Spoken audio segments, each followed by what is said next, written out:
Welcome to Genius online classes. आज हम करेंगे लाइट। साइंस का टॉपिक है, मोस्ट इंपोर्टेंट टॉपिक है लाइट। तो लाइट होता क्या है?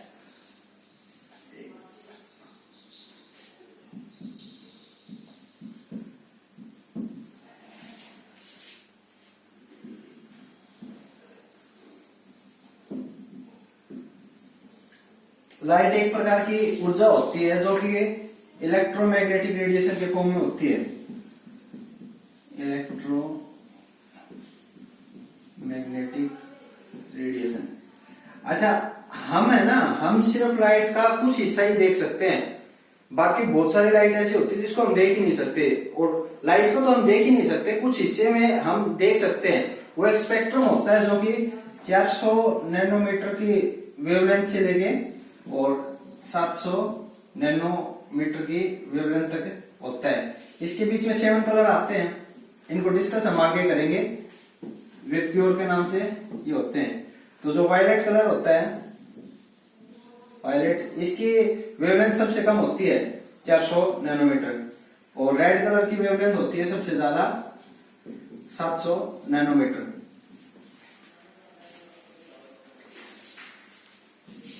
और लाइट का जो सबसे बड़ा सोर्स होता है वो होता है हमारा सूर्य। सूर्य से ही सबसे ज्यादा लाइट हमें मिलती है। अच्छा, अब लाइट का एक ड्यूल नेचर होता है। ड्यूल नेचर मतलब दोहरी प्रवृत्ति बोलते हैं इसको लाइट की। इसमें क्या होता है कि जो लाइट है ना, वो पार्टिकल के फॉर्म में भी ट्रेवल करती है और वेव के फॉर्म में भी ट्रेवल करती है। उसको हम ड्यूल नेचर ऑफ लाइट बोलते हैं। और एक लाइट का सिद्धांत होता है फोटोन प्रिंसिपल ऑफ लाइट। बहुत कॉमन सा सिद्धांत होता है ये। इसमें क्या बोला जाता है कि जो लाइट है ना, वो छोटे छोटे बैंडल के फॉर्म में ट्रेवल करती है, जिसको हम फोटोन बोलते हैं। और इसी को फोटोन सिद्धांत को लगा है। Light travel in form of small packet known as photon. तो ये हो गया फोटोन का सिद्धांत। अच्छा, इसके बाद हम डिस्कस करेंगे स्पीड ऑफ लाइट।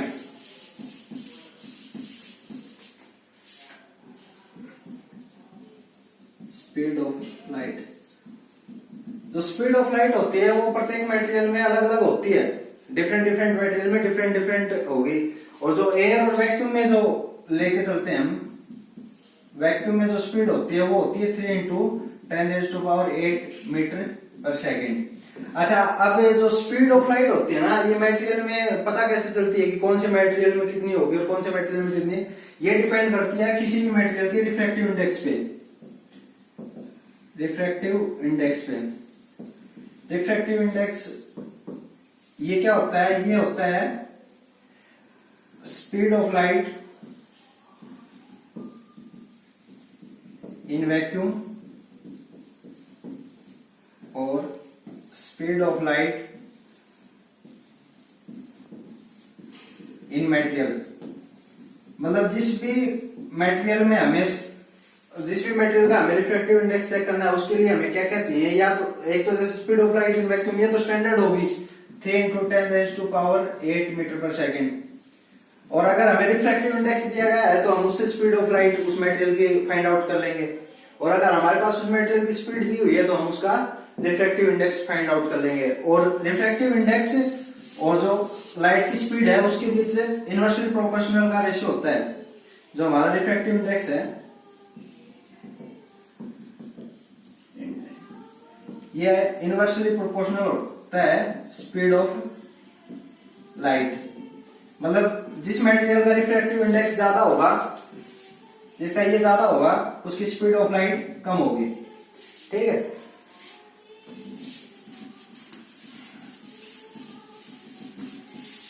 इसके बाद हम डिस्कस करते हैं जो category of object based on light. मतलब लाइट के बेस पे अलग अलग वस्तुएं अलग अलग हिसाब से रिएक्ट करती हैं, है ना। तो उनको हमें देखना है कि कौन सी इसके टाइप्स होती हैं। फर्स्ट होती है ल्यूमिनस बॉडीज। ल्यूमिनस बॉडीज वो होती है जिनके पास अपनी खुद की लाइट होती है, जिसके पास अपना खुद का प्रकाश होता है, उसको ल्यूमिनस बॉडीज कहते हैं। जैसे कि सन, है ना, सूर्य है जिसके पास खुद की लाइट है, कैंडल, कैंडल के पास भी खुद की लाइट होती है। उसके बाद जैसे कि हम मान ले टॉर्च या फिर इलेक्ट्रिक बल्ब, ये सारे हमारे आगे ल्यूमिनस बॉडीज में। इसके बाद आता है non luminous bodies. Non luminous bodies कौन सी होती हैं? ये वो बॉडीज होती हैं जिनके अंदर अपना खुद के तो प्रकाश नहीं होता, बट जब उसके ऊपर दूसरा हम लाइट, एक्सटर्नल लाइट डालते हैं तो वो चमकती हुई दिखाई देती है। जैसे कि मून हो गया, जो चांद है, हमारा जो चांद है उसके पास खुद की लाइट नहीं होती। हालांकि अगर रात को दिखता है कि चांद है उसमें लाइट है, बट वो उसकी खुद की लाइट नहीं होती, वो सूरज की लाइट रिफ्लेक्ट होकर हमारे पास आती है। तो इसमें मून आ गया। अब आता है ट्रांसपेरेंट बॉडीज। ट्रांसपेरेंट बॉडीज इनको बोलते हैं पारदर्शी वस्तुएं।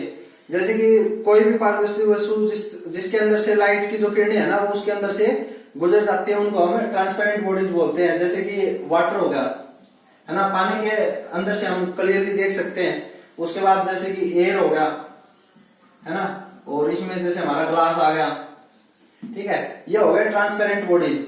इसके बाद आता है ट्रांसलूसेंट बॉडीज। ट्रांसलूसेंट बॉडीज क्या होती हैं? इसके अंदर से हम, है ना, देख तो सकते हैं बट कंप्लीटली नहीं देख सकते, है ना, ये अर्ध पारदर्शी होती हैं। जैसे कि हम मान के चले कि जैसे जो धुआं होता है, धुएं के अंदर से हम आगे देख तो सकते हैं बट उसको बहुत मतलब धुंधला धुंधला सा दिखाई देता है। या फिर जैसे हम मान के चले कि फाइबर प्लेट होगी या फिर जैसे तेल लगा हुआ कागज है, उसके अंदर हमसे देख तो सकते हैं बट अच्छे से देख नहीं पाते, उनको बोलते हैं हम translucent bodies.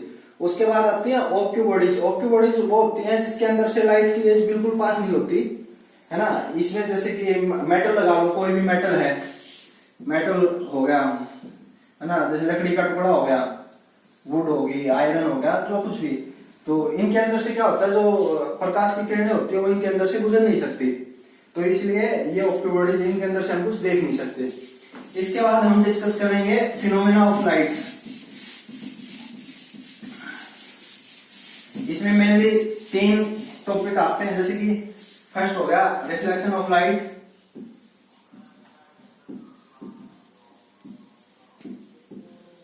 And the second is reflection of light,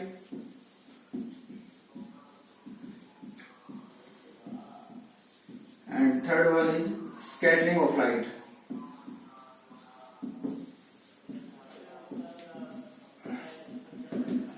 तो जो रिफ्लेक्शन ऑफ लाइट होता है, इसमें क्या होता है कि जो भी हमारी प्रकाश की किरणें आती हैं वो किसी भी सरफेस को टच करने के बाद उस पर जैसे टकराएंगे, टकराने के बाद वो रिफ्लेक्ट बैक हो जाती हैं, परावर्तित हो जाती हैं।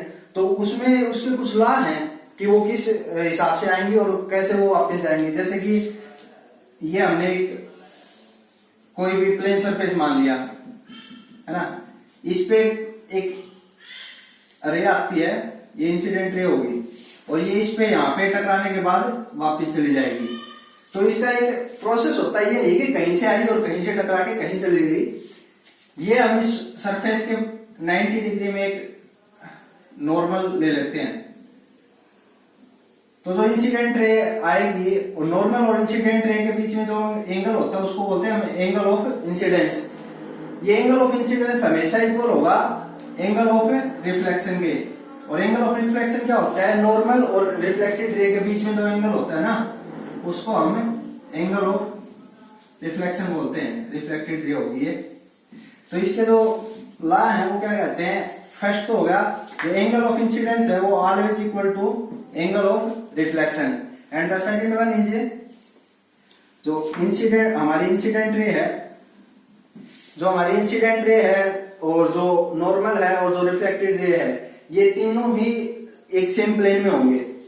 Incident ray, normal and reflected ray all lies in same plane। अच्छा, इसमें एक और होता है, अगर जैसे हम प्लेन सरफेस लेके चलते हैं ना, तो जो इंसिडेंट रे जो भी आएगी, जैसे एक इंसिडेंट रे हमने ये ले ली है ना, ये यहाँ पे स्ट्राइक करेगी, तो इसका नॉर्मल ये हो गया और इसके बाद ये रिफ्लेक्ट हो गए, ये ऐसे निकल जाएगी। तो जब प्लेन सरफेस होता है उसमें जितनी भी इंसिडेंट रे होंगी वो एक दूसरे के पैरेलल होंगे, और जो रिफ्लेक्टेड रे हैं वो भी आपस में एक दूसरे के पैरेलल होंगी। और अगर हम कोई रफ सरफेस ले लेते हैं, जैसे कि ये ले लिया हमने कोई भी XYZ, इसमें क्या होता है, जो इंसिडेंट रे आएगी वो अपने इस नॉर्मल के और यहाँ से रिफ्लेक्ट हो गई चली गई। तो जो एंगल ऑफ इंसिडेंस है ना, एंगल ऑफ इंसिडेंस और एंगल ऑफ रिफ्लेक्शन, ये तो दोनों तो बराबर होंगे और ये तीनों चीजें एक ही प्लेन में भी होंगी। बट इसमें ये जरूरी नहीं होता कि जो इंसिडेंट रे है ना वो आपस में एक दूसरे के पैरेलल हो, क्योंकि इसमें सरफेस प्लेन नहीं है। तो जैसे यहाँ से ये उठा हुआ सरफेस है, तो इसका जो 90 डिग्री है ना वो तो बनेगा ऐसे, और यहाँ पे 90 डिग्री बनेगा ऐसे। तो इसमें फिर क्या होता है कि है ना, ये इंसिडेंट रे आपस में एक दूसरे के पैरेलल नहीं रहेंगे, इंसिडेंट रे और रिफ्लेक्टेड रे। अब रिफ्लेक्शन ऑफ लाइट जो है, इसके बेस पे हम इमेजेस बनती हैं और इसके बेस पे मिरर है वो कैसे क्या इमेजेस बनाते हैं वो डिस्कस करते हैं। तो मिरर दो प्रकार के होंगे, प्लेन मिरर और स्फेरिकल मिरर।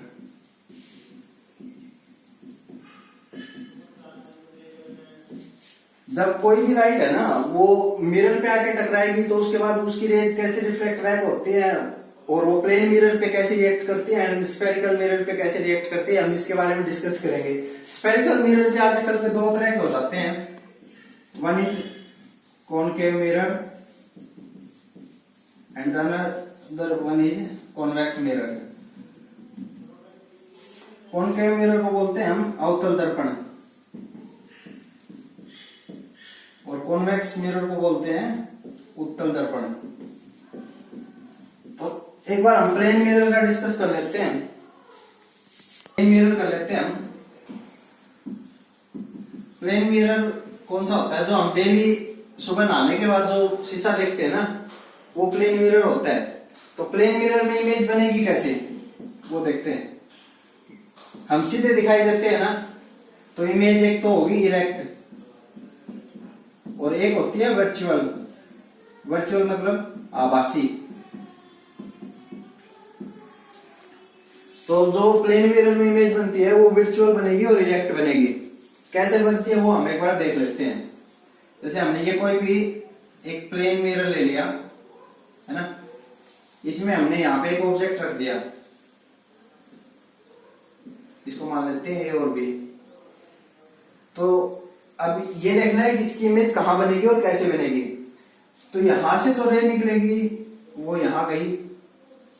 अच्छा, ये प्लेन सरफेस है तो इसमें जो लॉ ऑफ रिफ्लेक्शन है वो क्या कहता है कि एंगल ऑफ इंसिडेंस और एंगल ऑफ रिफ्लेक्शन बराबर होगा। बट यहाँ पे प्लेन मिरर की ये 90 डिग्री है तो इसका एंगल ऑफ इंसिडेंस भी 0 होगा, एंगल ऑफ रिफ्लेक्शन भी। तो ये जहां से गई है ना वहीं से वापिस आ जाएगी। ठीक है, फिर एक रे इसको हम यहां से लेके और इसके पोल के सेंटर में मिला देते हैं। अब ये गई, अब इसका नॉर्मल होगा ये, तो ये कोई भी एंगल मान लिया, जैसे हमने थीटा मान लिया, तो ये एंगल ऑफ इंसिडेंस हो गया, इंसिडेंट रे पे एंगल ऑफ इंसिडेंस हो गया। तो जो रिफ्लेक्टेड रे है वो इस साइड आ जाएगी, ये भी एंगल बनाएगी थीटा। ऐसे ही हम एक रे ले लेते हैं, ये इंसिडेंट रे होगी जो हमारी यहाँ को स्ट्राइक करने के बाद और ये रिफ्लेक्ट हो जाती है। तो ये जो एंगल है, जैसे हमने थीटा 1 मान लिया, ये इसके इक्वल होगा। तो अब जो भी किरणें हमने यहाँ से भेजी थी वो प्लेन मिरर को यहाँ पे टकराने के बाद वापस निकल जाती है, बट कहीं मिलती तो नहीं है क्योंकि ये इस साइड में आ गई, ये इस साइड में आ गई है ना, और ये अपने यहाँ जिस रास्ते से गई थी उसी से वापस आ गई। तो ऐसे तो इमेज बनेगी नहीं। तो इसको इमेज बनाने के लिए अब हम क्या करेंगे, इनको हम आगे बढ़ा लेते हैं। जैसे ये जो रे थी इसको हमने आगे बढ़ा लिया ऐसे, है ना, और इस रे को हम यहां बढ़ा लेते हैं और यहां से जो रे गई थी उसको हम यहां बढ़ा लेते हैं। तो जो हमारी इमेज बनेगी ना, image A dash B dash, ये यहां बनेगी। अगर ये रेज आपस में मिरर की इसी साइड में आके कहीं टकराती है आपस में और इमेज बनती है तो उसको बोलते हैं हम रियल इमेज। बट ये रियल में ना मिलके वर्चुअल इमेज बन रही है हमारी, क्योंकि हम इनको आगे बढ़ा रहे हैं, है ना, तो वर्चुअल होगी। अच्छा, जो हमारी ए और बी इमेज थी वो बिल्कुल सीधी वैसी बनी है, इसलिए इरेक्ट होगी। अच्छा, जो भी ऑब्जेक्ट है मिरर के सामने उसकी और ऑब्जेक्ट की और मिरर के बीच में जो भी दूरी है, जैसे ये हमने मान ली x मीटर की दूरी है, तो मिरर से और जो भी हमारी इमेज बनेगी उसकी दूरी भी सेम होगी, ये भी x मीटर ही होगी। और एक क्या होता है, जो प्लेन मिरर में जो इमेज बनती है ना, वो लैटरली इन्वर्टेड बनती है। लैटरली इन्वर्टेड का मतलब क्या होता है, जैसे हम शीशे में देख के अपना राइट हैंड उठाएंगे ना, तो इमेज में हमें हमारा लेफ्ट हैंड दिखाई देगा। ठीक है, तो ये तो हो गया हमारा प्लेन मिरर का। इसके बाद हम डिस्कस करते हैं स्फेरिकल मिरर। स्फेरिकल मिरर का जैसे मैंने आपको बताया था, स्फेरिकल मिरर दो तरह के होते हैं। ये हमने ले लिया स्फेरिकल मिरर।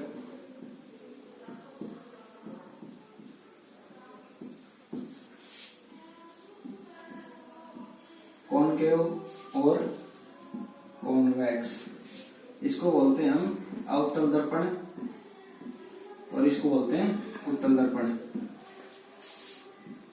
तो ये हमारे स्फेरिकल मिरर के दो टाइप हो गए, कॉनकेव मिरर, कॉन्वेक्स मिरर, अवतल दर्पण और उत्तल दर्पण।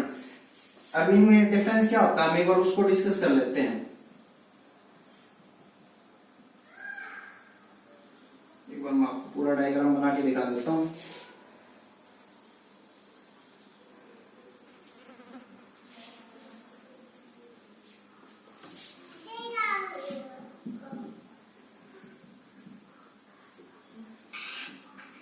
ये हो गया इनका सेंटर।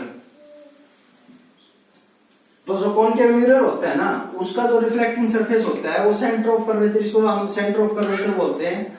इसके दूसरी साइड होगा, बाहर की साइड, जैसे ये इसका रिफ्लेक्टिंग सरफेस होगा। अच्छा, जो कॉन्वेक्स मिरर होता है उसका जो रिफ्लेक्टिंग सरफेस होता है वो सेंटर ऑफ कर्वेचर की साइड होता है, अंदर की साइड होगा। ठीक है, ये मैंने आपको बताने के लिए किया था। अब आगे हम इसको देखते हैं कि इसमें इमेज कैसे बनेगी और क्या। तो जो हमारा कॉनकेव मिरर होता है ना, कॉनकेव मिरर, इसको हम बोलते हैं कन्वर्जिंग मिरर।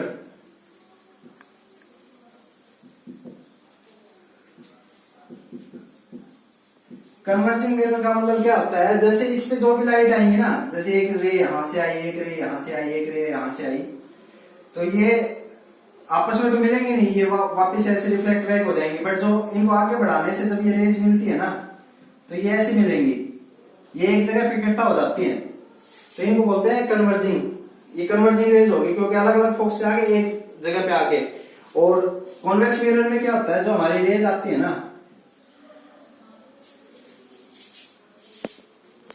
कॉन्वेक्स मिरर में क्या होता है, जो रेज आती है ना, ये इनको डाइवर्स कर देता है, ऐसे बिखरा देता है। तो इनका मेन एक डिफरेंस तो होगा, कॉनकेव मिरर होता है, ये कन्वर्जिंग मिरर होता है। जो कॉन्वेक्स मिरर होता है इसको हम बोलते हैं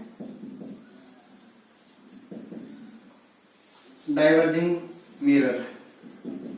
अच्छा, अब इनके यूजेस कहाँ कहाँ होते हैं, तो जैसे कि ये कॉनकेव मिरर है, ये यूज होगा ऐसी जगह पे जहां पे हमें एक जगह फोकस डालना हो। तो जैसे कि व्हीकल की हेडलाइट होगी, जैसे कार की हेडलाइट होगी। अब ये तो है नहीं कि हमने कार के आगे लाइट जला ली है तो उसको चारों तरफ फैलाना है, हमें तो रोड पे देखना होता है एक दूर तक एक फोकस डाल के। और सेकंड जैसे होगा कि कार हेडलाइट होगी, दूसरा हमारा हो गया, इसको मान के चलो जो डॉक्टर्स होते हैं, जो डेंटिस्ट होते हैं, डेंटिस्ट। अब डेंटिस्ट का काम क्या होता है, उसको है ना हमारे दांतों के अंदर तक देखना होता है एक जगह फोकस करके। तो वो क्या करेगा, हमारे मुंह को ओपन करके, और वो एक मिरर रखता है जिसको अंदर डाल के वो देखता है। अगर वो किरणों को फैला देगा ना, तो वो साफ से देख नहीं पाएगा, तो उसको बिल्कुल क्लियर देखना होता है। इसलिए वो इसका कॉनकेव मिरर का यूज करता है, ताकि वो कन्वर्जिंग होता है ना, वो सारा फोकस एक जगह डालता है। एक जैसे कि तीसरा क्या हो गया, सोलर कुकर हो गया, है ना। सोलर कुकर भी ऐसे काम करता है, जो सोलर की प्लेट होती है ना सोलर कुकर के ऊपर, तो जैसे उसके ऊपर रेज आएंगी, सनलाइट आती है, तो वो उन सबको कन्वर्ट करके और कुकर के अंदर एक जगह पे उनको है ना डालेगा, तो वहां पे हीट जनरेट होती है, तो फिर हम उसके अंदर जो भी डालते हैं वो पक जाता है। अब जो कॉन्वेक्स मिरर होगा, डाइवर्जिंग मिरर है, उसके यूजेस कहाँ कहाँ है, जैसे कि हम मान लेते हैं, इसके एग्जाम्पल एक मान लिया, जैसे कि हम लेके चले स्ट्रीट लैंप ले लिया, स्ट्रीट लैंप। अब जो हम स्ट्रीट लाइट लगाते हैं गांव में या कहीं पार्क में, तो उसका ये तो है नहीं कि हमें कभी एक जगह पे फोकस रखना होता है ना, उसका फोकस तो हमें चारों तरफ फैलाना होता है, इसलिए वहां पे जो मिरर यूज होता है वो मिरर यूज होता है कॉन्वेक्स मिरर। ठीक है, अब कॉनकेव मिरर और कॉन्वेक्स मिरर, ये इमेज कैसे, इनके जो रे डायग्राम है वो कैसे बनते हैं हम वो डिस्कस करेंगे। कि अगर इमेज जैसे कि सेंटर ऑफ कर्वेचर पे है तो ऑब्जेक्ट है तो उसकी इमेज कहां बनेगी, है ना, और अगर ऑब्जेक्ट इंफिनिटी पे है तो उसकी इमेज कहां बनेगी। बट उन सब से पहले इनके कुछ रूल होते हैं, एक बार हम रूल देख लेते हैं। तो रे डायग्राम इनके लिए फर्स्ट रूल क्या है, इफ एनी लाइट रे travels parallel to the principal axis,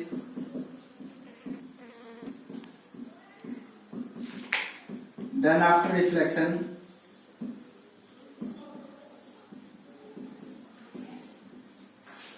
it pass through the